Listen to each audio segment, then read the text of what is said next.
Two. Well, good morning, fun lovers. This is George McClellan coming to you from Fetcher News TV, North Georgia's only live online talk show. And of course, Brian did a wonderful job talking about the debate last night, as the picture behind us show. But the debate is sucking all the air out of the news of other things that are primary and important to us. This is my comment. I'll admit it right now. I watched the Falcons football game last night, and I would just occasionally switch over to that tawdry spectacle called the second presidential debate. I was impressed with some of the things I heard. I was shocked by some of the other things I heard. But certain things here, and I wanted to make this clear, were adamantly clear in that debate last night. One, the press, the media, is absolutely pro-progressive. Pro-progressive. They are in the tank for Hillary. And they would have been for Bernie if it was Bernie Sanders had been the candidate. I think that Donald Trump did a good job defending himself from their machinations, their attempt to steer the conversation in the direction they wanted it to go. I think that Trump pulled a coup when he had those 4 rape victims of Bill Clinton in the pre-video or the pre-debate room, and that caught all of the news people by surprise, but there they were. So that's part of the news. Bill Clinton has what he did 20 years ago is adversely affecting what is happening in America today in our political scene. Also, it cannot be denied that the quality of our candidates has diminished. I don't say they're not capable, but they're not quality people. However, on this point, I want to make this abundantly clear. On this very point, I blame the Republican Party for its inaction over the last 8 to 10 years, absolutely doing nothing. When they have had both houses of Congress, they could have stopped all of the machinations, the encroachments by progressivism into our social daily economic life, and they did not do it. They have not done it, and they will not answer to us why they have not done it. And I'll have a point on that in a minute, a specific point that I will bring up. And anyway, it's absolutely the Republicans' fault that Donald Trump is the candidate for president. Donald Trump is the candidate for president for the Republican Party. They're not going to get rid of him. He's not going to quit. Ballots are already made. Early voting is getting ready to start. Ballots have been sent to our troops overseas. It's not going to happen, folks. And Hillary Clinton is not going to prison because the FBI and the Department of Justice refused to send her there, or even start the machinery to send her there. And that's one of the big stories that I want to dwell on today, just so we have a complete understanding of what's going on here. Now, before we get into those juicy tidbits, let me bring you up to date on some other news that's important to us, but we don't realize it because the debate has sucked all of the air out of the news cycle. There is a radical shakeup going on right now of Russia's security services. We all remember the KGB being the Russian arm of intelligence. The shakeup currently going underway is Putin's idea.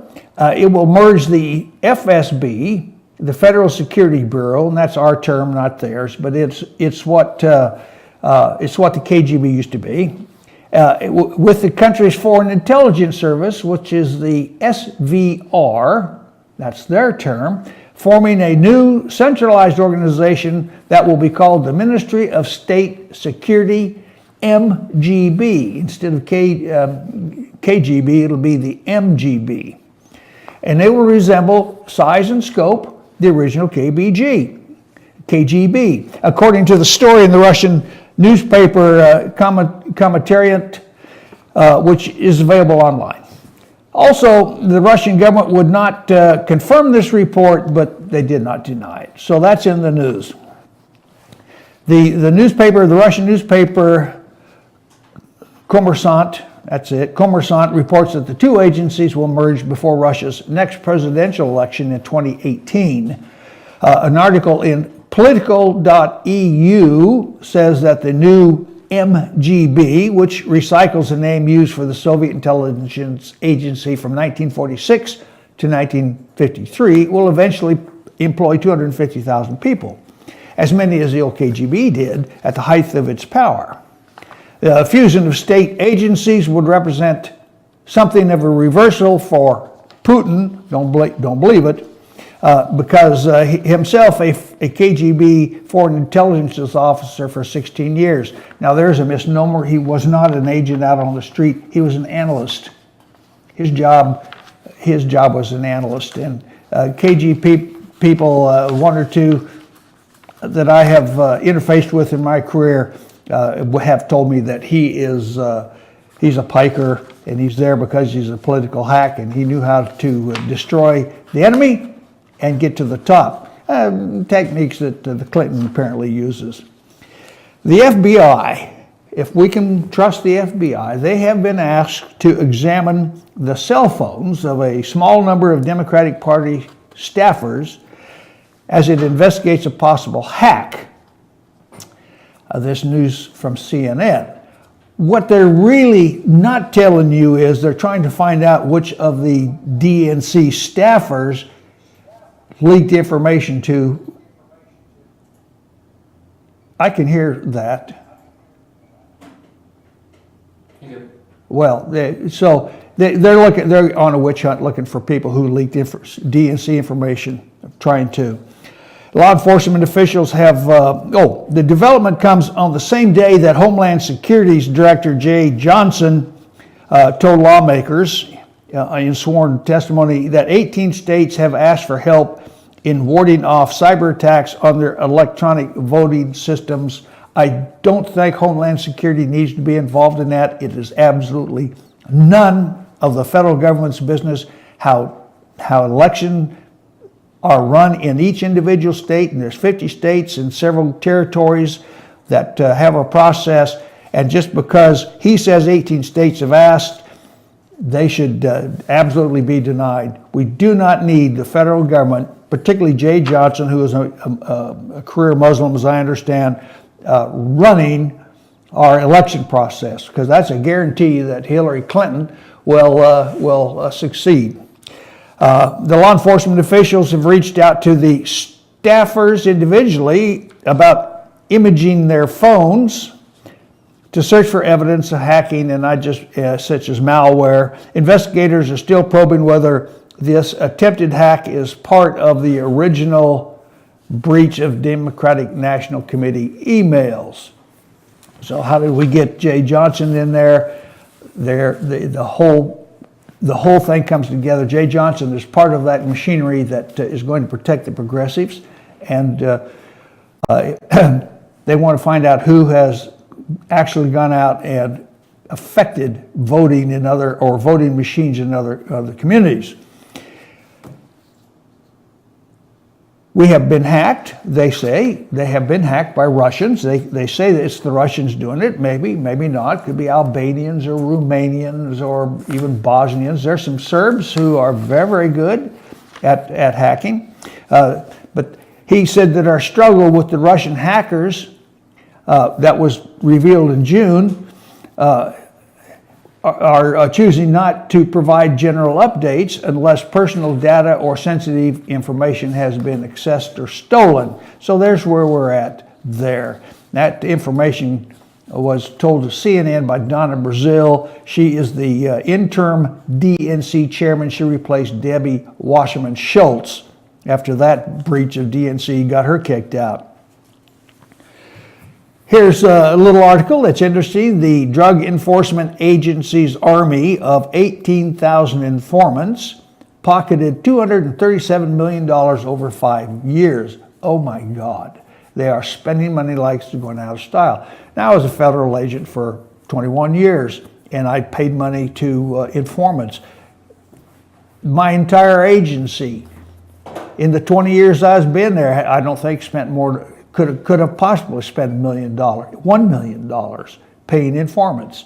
The system requires feedback on whatever dollars are left.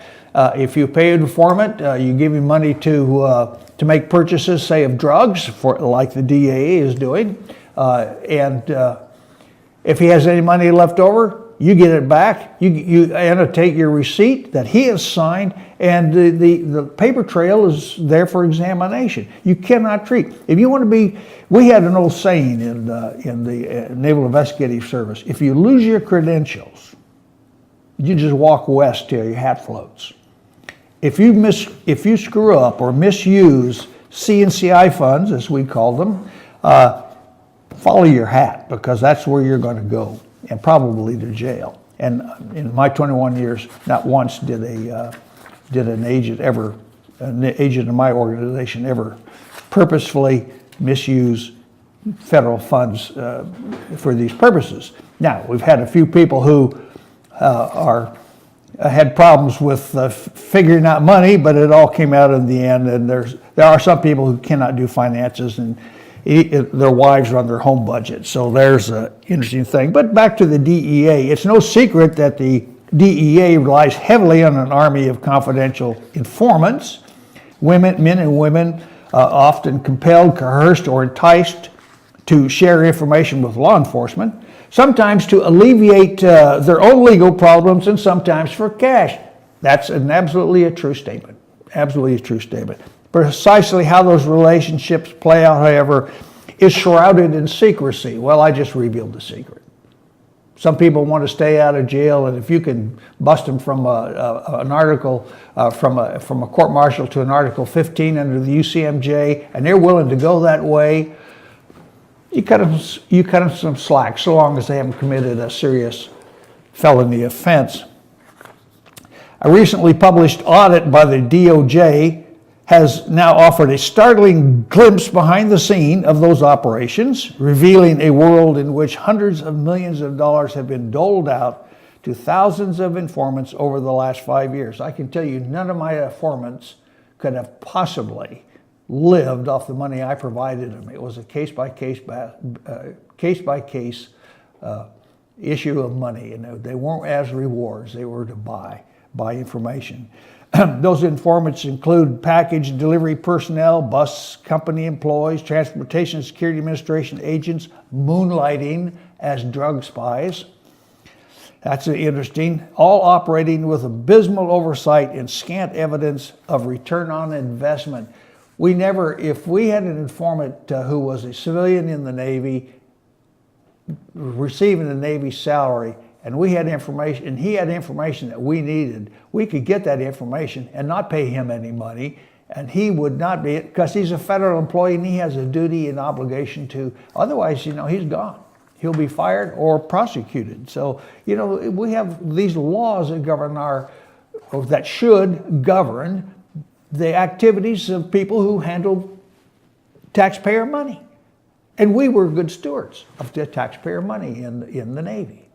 My part of the Navy. I don't know what you can do building ships, whether they are overpaid or whatever, but that's another department. Somebody has to figure that out, and that's accountants and number crunchers.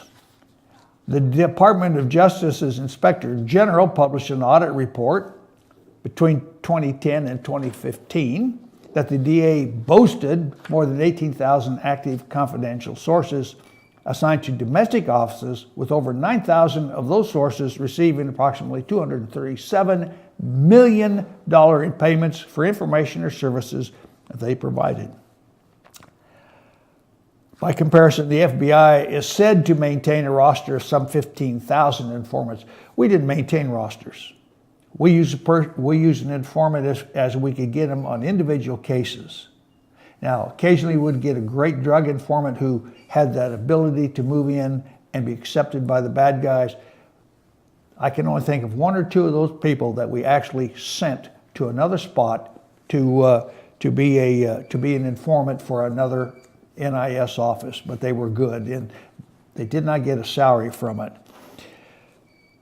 15 years after 9/11, threats to the homeland. In a statement before the Senate Committee on Homeland Security and Government Affairs, Jay Johnson, Ranking Member Caper, and members of the committee, thank you for your opportunity, I'm quoting, of course, to appear before you today to discuss the current threats to the homeland. As the threat to harm Western interests evolves, we must adapt and confront the challenges, relying heavily on the strength of our federal, state, local, and international partnerships. Our successes depend on the interagency cooperation among partners, and et cetera, et cetera. Then he refers to the success of cooperation between the Department of Homeland Security and the National Counterterrorism Center, which is in El Paso, Texas, with whom we work to address current and emerging problems. Okay, the threats remain the highest priority and create the most serious challenges for the FBI, the U.S. intelligence community, and our foreign, state, and local partners. ISIS is relentless and ruthless in its pursuits to terrorize individuals in Syria and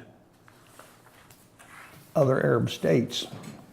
Now then, if you are registered in the North Georgia District, Georgia's 9th, and you are a Republican and you have a internet connection, you probably got this letter from this email from our representative, Doug Collins. He said, "Dear friends, 2 weeks ago, FBI Director James Comey testified in front of the House Judiciary Committee answering questions about his involvement in the investigation of former Secretary of State Hillary Clinton's mishandling of classified material on a private email server.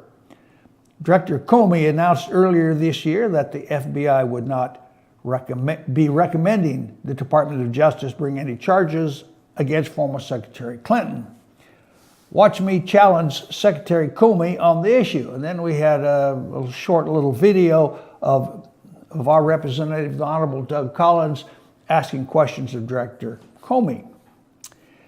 And then he tells us in his email, Mr. Collins does, "Do you think that the FBI Director James Comey went far enough in the investigation of former Secretary of State Hillary Clinton's private email server? Yes or no?" And that was your only opportunity to answer. So I'm on the edge of a commercial break, and I will give you my take on the other side.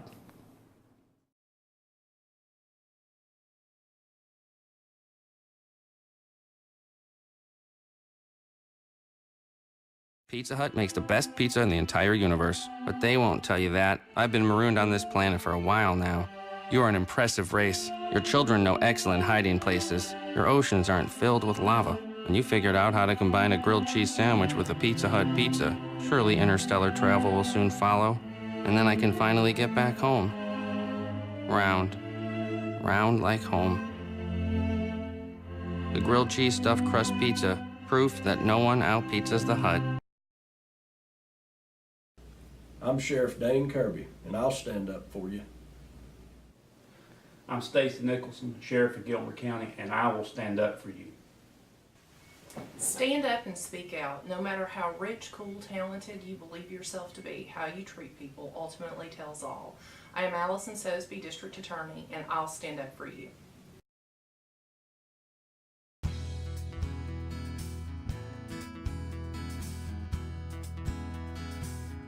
Hello, my name is Chad Watkins. I'm the manager at Larry's Body Shop.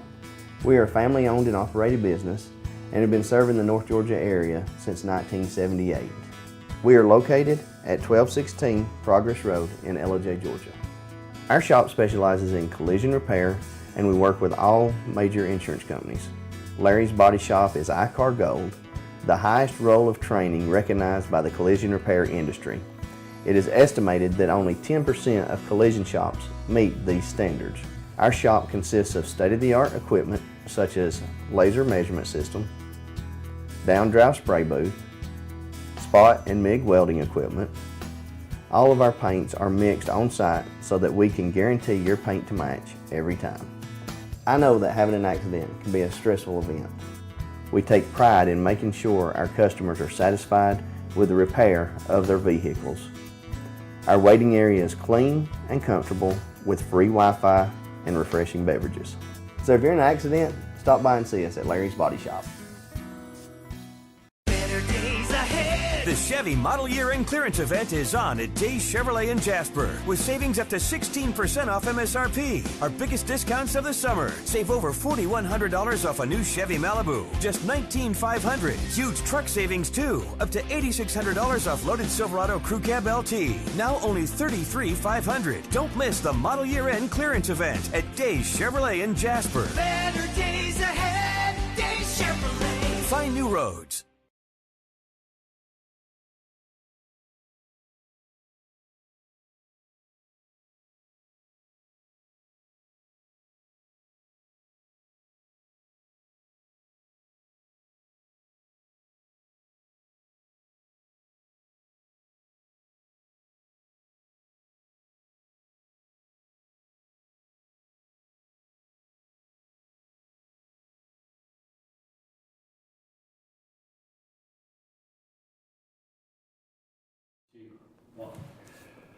Well, welcome back, friends. This is George McClellan, George's Hour on Fetcher News TV, which is North Georgia's only on-live internet talk show. If you want to comment, you can call me at 706-889-9700. If you want to text, you can send me an email at george@fetchernews.com. Now, I was talking about a letter that our 9th District Georgia Representative Doug Collins, the Honorable Doug Collins, sent to everybody on his email list. And his question was, I want to hear from you. Do you think FBI Director James Comey went far enough in the investigation of former Secretary of State Hillary Clinton's private email server? Yes or no? That was your choices, yes or no. No comment box, no ability to say anything else. So, okay, we watched him. The sentiment is correct. Our hero, Representative Doug Collins, asked good questions and etc., but he doesn't ask us what our solution to this blatant display of government corruption should be. He doesn't even mention government corruption. Of course, FBI Director Comey did go far enough into his investigation. The FBI has it all.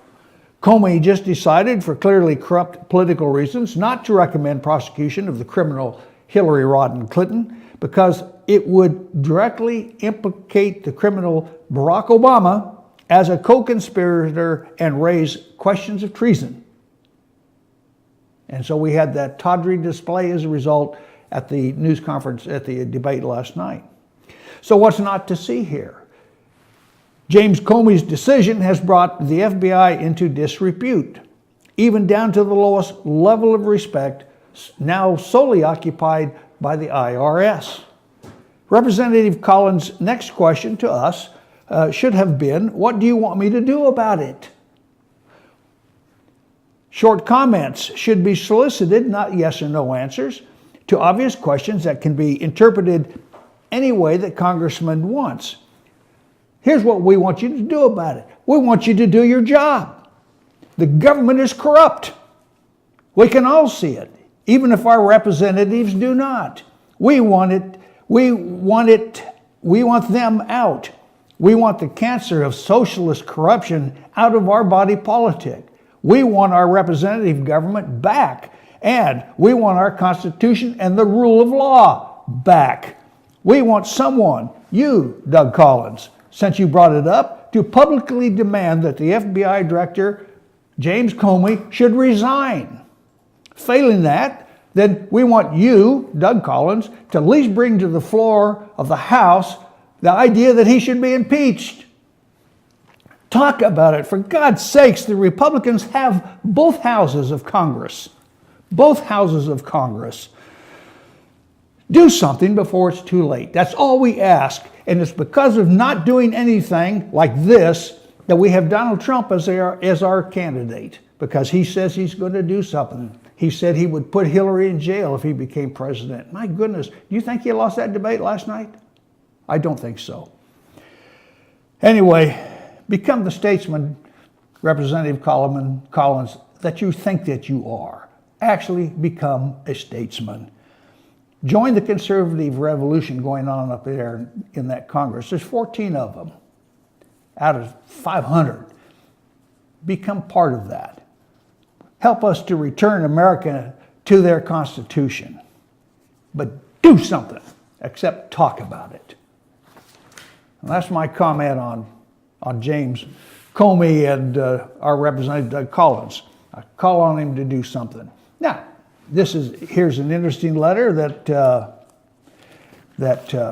I want to share with you because it's from an FBI agent, a former FBI agent.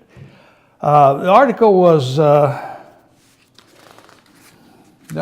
it comes in an article, well, it's an article written by Paul Sperry. Sperry's not the FBI agent. Veteran FBI agents say FBI Director James Comey has permanently damaged the Bureau's reputation for uncompromising investigations with Comey's cowardly whitewash of former Secretary of State Hillary Clinton's mishandling of classified information using an unauthorized private mail server. Feeling the heat from congressional critics, Comey last week argued that the case was investigated by career agents, and quote, so I blew it. If I blew it, they blew it too. That's it. Remember I told you that the mantra is deny everything, admit nothing, and blame somebody else. That's the communist mantra. That's what's going on right now. That's what Comey did. So if I blew it, they blew it too. But agents say Comey tied investigators' hands by agreeing to unheard of ground rules and other demands by the lawyers for Clinton and her aides that limited their investigation. In my 25 years with the Bureau, I never had any ground rules in my interviews, said retired agent Dennis Hughes, the first chief of the FBI's computer investigating unit, which was at the time a fraud investigating unit.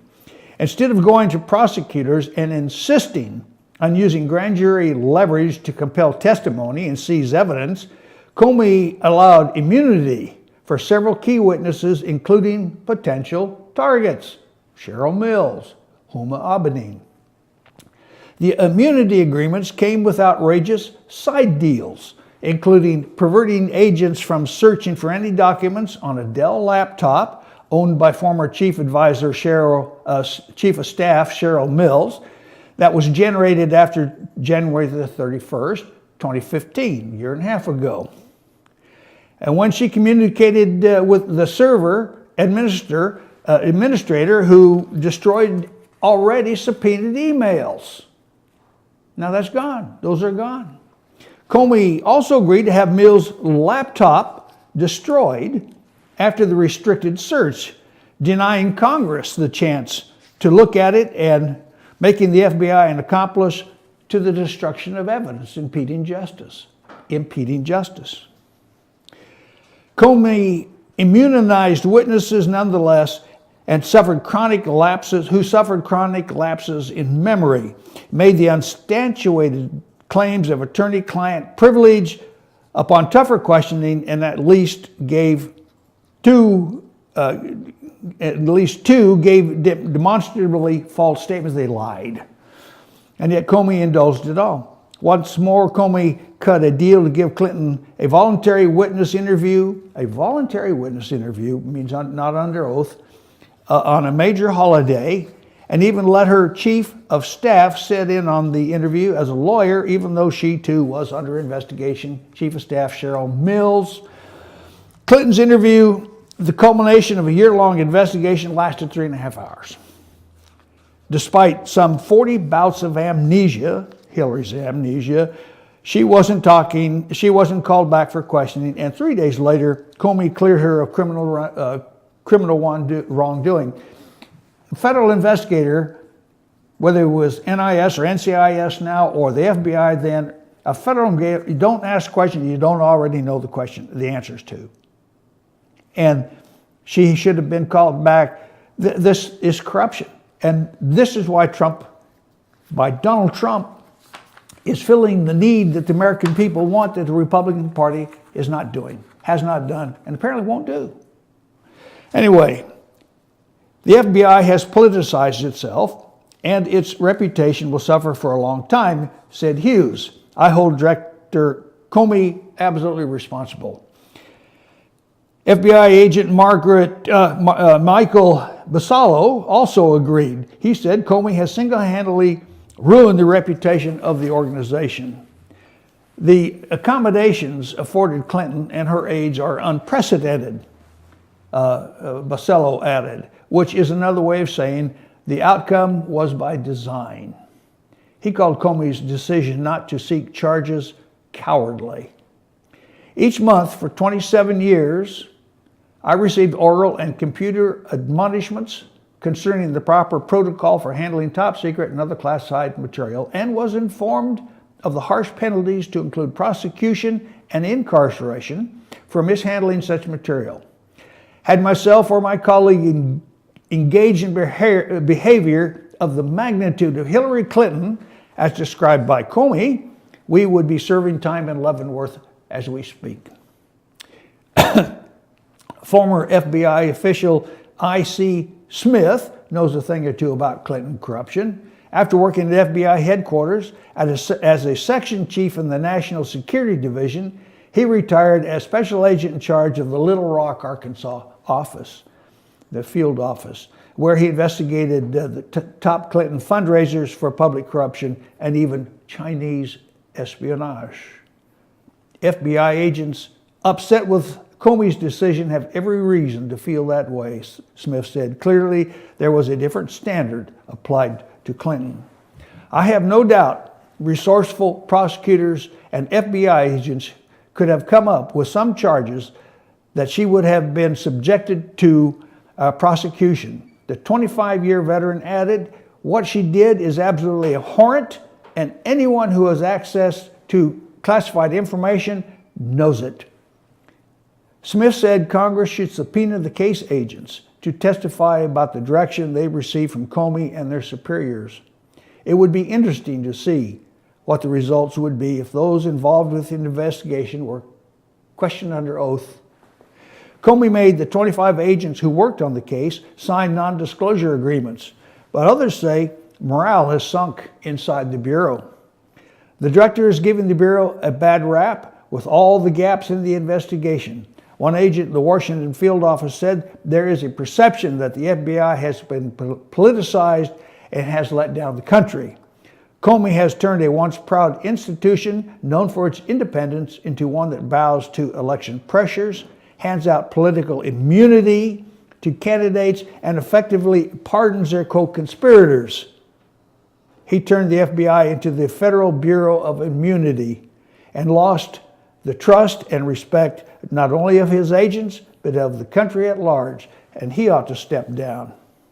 And that article was written by the investors, came out of the Investors Business Daily, the author of Infiltration, a book. So there we are. Things are not going well in the federal government. And we have Hillary Clinton poised to be the next president of the United States. I can talk long about Hillary Clinton, and I'm going to give a few more moments on the Jim Comey testimony to Congress because it's apropos to what's going on right now. I asked that our Representative Doug Collins, at his request, do something. Start proceedings of impeachment, or stand up and publicly for everyone to hear, demand that he resign. Not one man in that Congress have I heard on my TV or on my internet, not one of them has stood up and said, Comey, we demand that you resign immediately. Immediately. Now Comey's got had a 10-year deal. He couldn't be fired. Well, he sure can be fired, and Congress can do it, and they can negate that 10-year deal as fast as Obama negates the Constitution. Comey's got to go. He has got to go. Trust has to be restored to the Federal Bureau of Investigation. It has to be. It has to be. We cannot allow Hillary Clinton and James Comey, Hillary Clinton as president and James Comey as the director of the FBI to coexist in the same political world that faces us for the next 4 years. It's dangerous. And I think we're coming to a shooting war in this country. I think there will be a revolution, and it's already being fostered. We see the beginnings of it on the streets of Charlotte and Baltimore and Ferguson, and the precursors are all there. And we have to absolutely be prepared to protect ourselves. We have to be. Tomorrow's show, I would invite you to come back to tomorrow's show and listen to what I have to say on our economics and what is driving America to the brink right now. But that's tomorrow. We'll go back to Comey. Is it time? I'm advised that it's time for another break from commercial break, so we'll see you on the other side.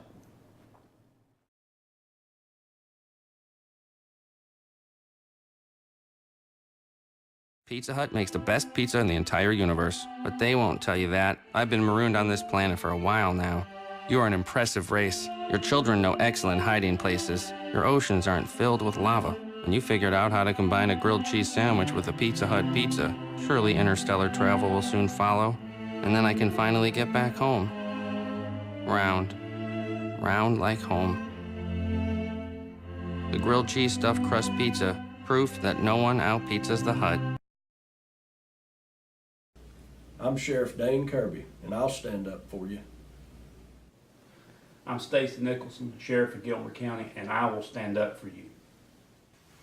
Stand up and speak out. No matter how rich, cool, talented you believe yourself to be, how you treat people ultimately tells all. I am Allison Sosby, District Attorney, and I'll stand up for you.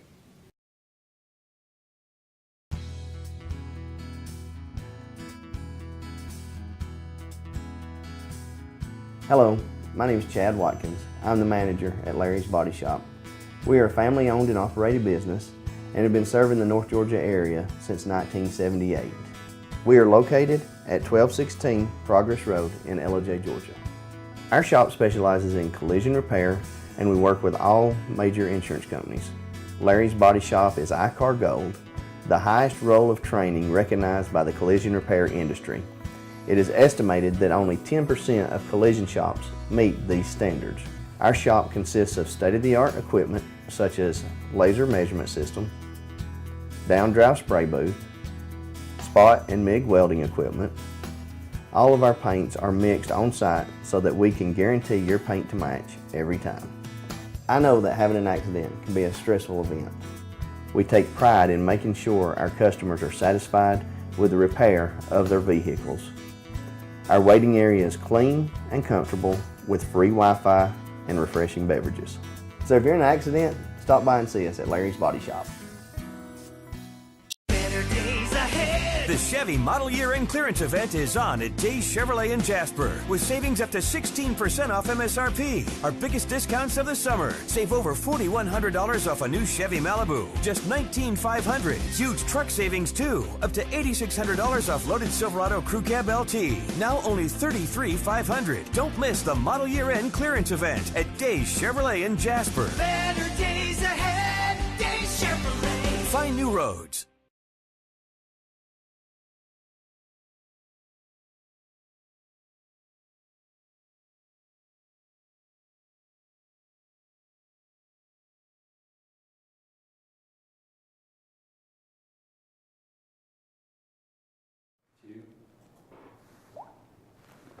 Well, welcome back to Georgia's Hour on Fetcher News Television, FYN TV. This is Georgia's Hour, and FYN TV is North Georgia's only live online internet talk show.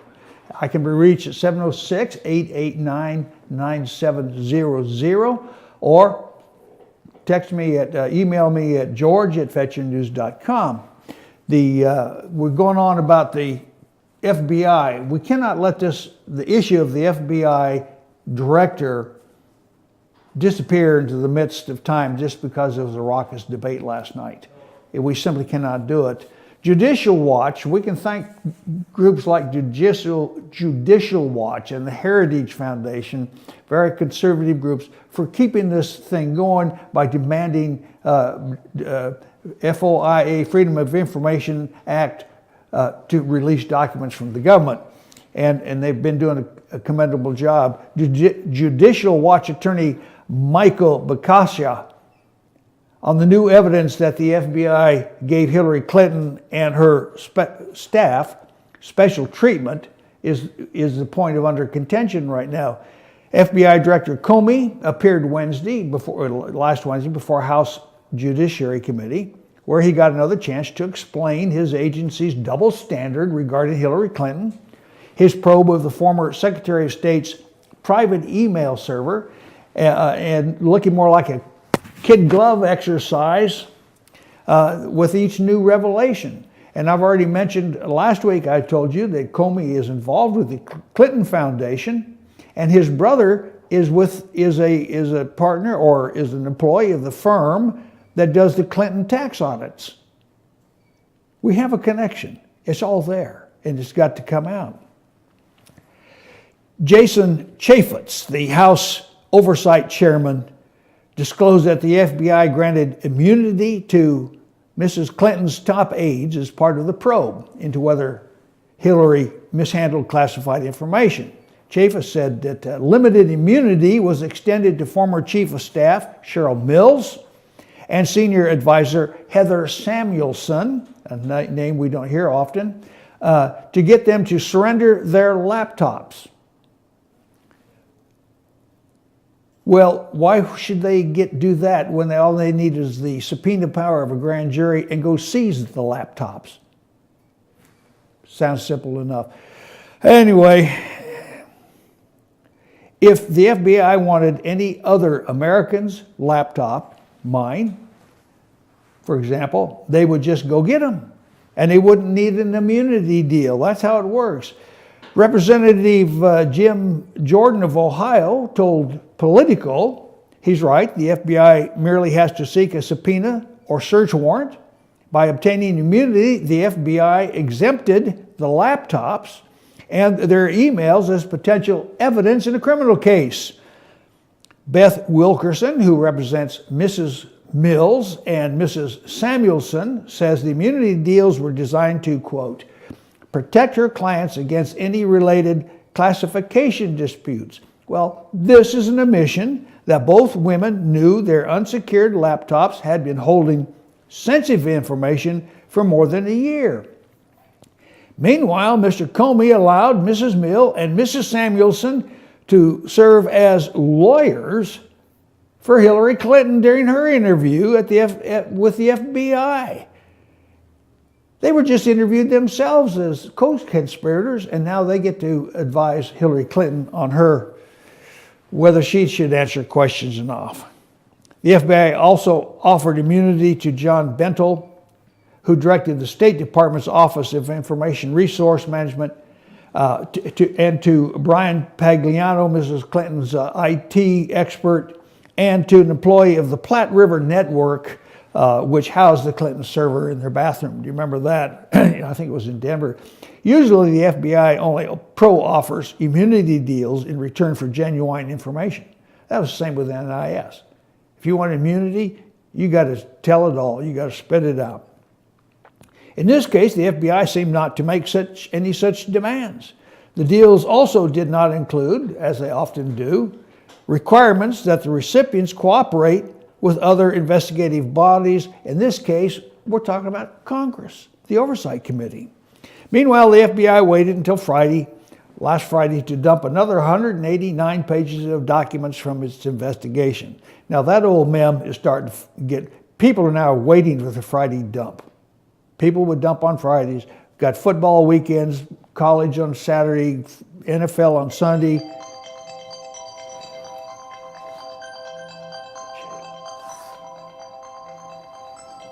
And I thought I'd turn that off, but I did turn it off. I'm sorry about that. The FBI, well, anyway, I lost my train of thought. Was the FBI concerned that Mrs. Mills in the fall of 2013 After Congress began its investigation of the Benghazi attacks, called Mr. Pagliano to ask about software that could be used for wiping computer data, or that a Platte River Network employee, after getting instructions from Mrs. Mills to begin deleting Clinton emails more than 60 days old, entitled the resulting work ticket, the Hillary cover-up operation. Did they actually say that and write it on a work ticket, Hillary's cover-up operation? Or that a Platte River Network employee was instructed by the company's lawyer, quote, not to answer any FBI questions related to conversations with David Kendall, Mrs. Clinton's personal lawyer. Whoa. This is a whole field of corruption, absolute corruption, where pettifog lawyers are telling clients not to associate with the FBI when everybody knows Jim Comey has already corrupted the FBI. That was the inside trick. The FBI documents disclose that Mr. Pagliano admitted to having, at the beginning of Mrs. Clinton's tenure, several conversations with unnamed State Department officials who expressed concern that her private server posed a federal records retention issue and that it was likely transmitting classified information. When Mr. Pagliano relayed his concerns to Mrs. Mills, she ignored them. She ignored them. This is all part of the documented evidence. This is all documented evidence. We'd also love to hear what the FBI made of the news that Mrs. Clinton maintained a Gmail account. Didn't know that, did you? The Democratic presidential nominee has never disclosed this detail.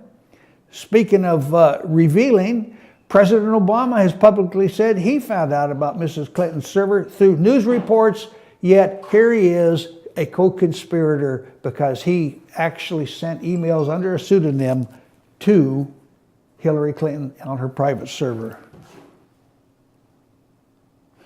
So anyway, there we are. Now, if that's not enough to keep you warm for the rest of the day, along with the results of the debate last night, I'm going to go to my final thoughts, and I call it short takes. This is crime and political correctness in America. Crime and political correctness in America. Palm Springs, California. 2 days ago, 2 police officers were murdered and a third injured by a gang member with a rifle who was also a former state prison convict. People like these, who turn to criminality for the fun of it, are mentally unstable. Once upon a time, they were easily identified, categorized, and, for the public's and their own safety, hospitalized in state institutions for proper care and treatment, but more specifically, to keep them off the streets. It was costly, and politicians, just then entering the realm of political correctness, saw a solution to 2 problems. A, closing down state mental hospitals, thereby saving the expense to the taxpayers, and B, releasing these people back onto the streets because their civil rights were violated. Never mind the civil rights of the 3 officers shot in Palm Springs. One killed was a young female officer just returned from maternity leave. She leaves a husband and a 4-month-old baby.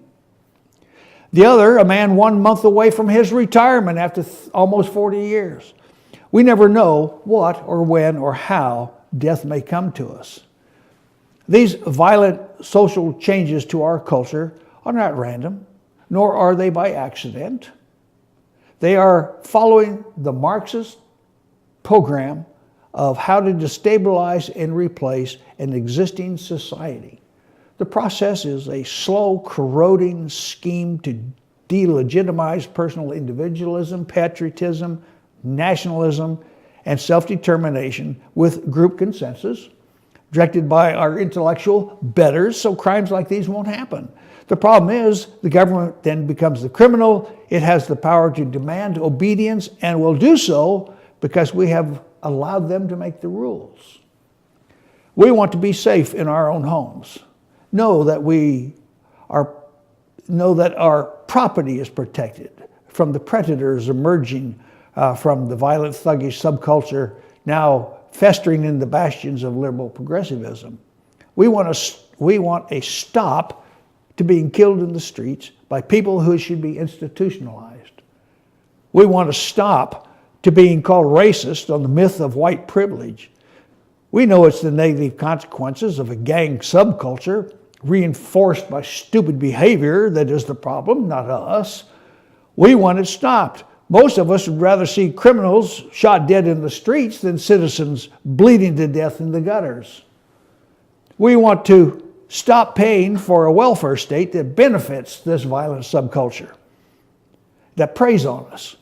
We want to stop being subjected to institutional anti-white racism, like racial quotas to equalize every aspect of modern life in terms of scholarship, college admissions, employment opportunities. We want to stop being blamed for their failures and them being protected by the government just to be, quote, fair.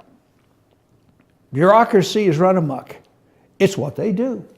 Bureaucracies grow to prove their necessity, and to survive, this bureaucratic growth business forces the people to comply against their will and demands that taxpayers pay for it. Something's wrong with this picture here, folks.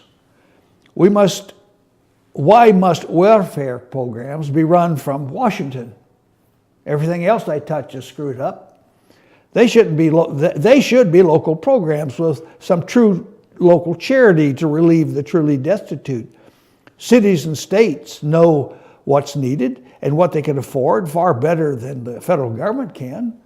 Local governments only need a mandate from its local citizens. Americans are usually not irascible, but an old tradition, doubtless brought to America by the Celts, is the feud. The feud morphed into vigilantism that worked very well in lawless frontier communities to stabilize peace and harmony among the citizens, and cut the criminal cancer out of the community before it metastasized. After the vigilantes, law and order came.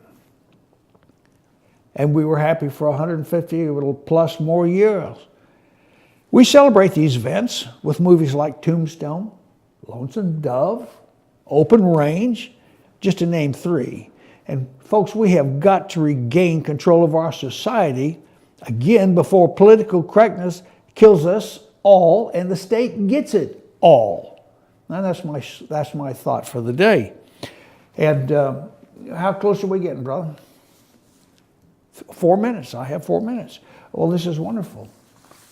I must learn to budget my time more correctly. I talked about Bill Comey. I think we're tired of talking about Bill Comey. I want to know how many of you. I would like to know how many of you went to the Apple Festival yesterday, or is it strictly for out-of-towners? Most locals who've been here a year or two avoid the Apple Festival, not because they don't like to go to festivals, but because it's just hell getting there. There are bus services provided. We have parking lots all over, and there's a free bus service that you can ride into the Apple Festival. There's a little paid service. The trolley guy has a little paid service, but so they're all around, and you're certainly the weather was so beautiful you couldn't hardly beat something like that.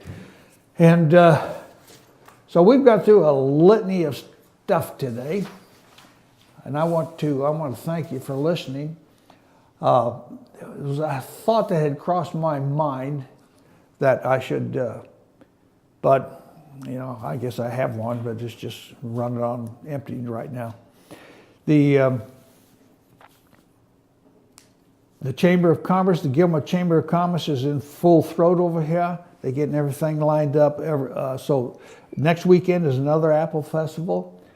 And at the end of my broadcast, there will be a brief message on the highlights of this past weekend from FetcherNews.com. And you ought to stay tuned for that and enjoy that. And also, if your ladders aren't filled with apples, this year they're all apples. We had a great season this year, agricultural season, and there's apple houses everywhere. Make sure you have a lot of apples to carry you through the winter. Apples are good food for vitamins and minerals and things that you need, and they also good for weight reduction. If you limit your steak and kidney pie and your gravy and biscuits to an apple or two, you'll be fine.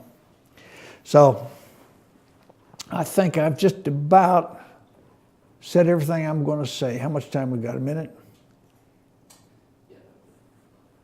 Okay. I think I'll say goodbye to you right now. I've run out of my issues. And stay tuned once again after these brief messages, after our sponsors talk to you, for some highlights from the Georgia Apple Festival this past weekend.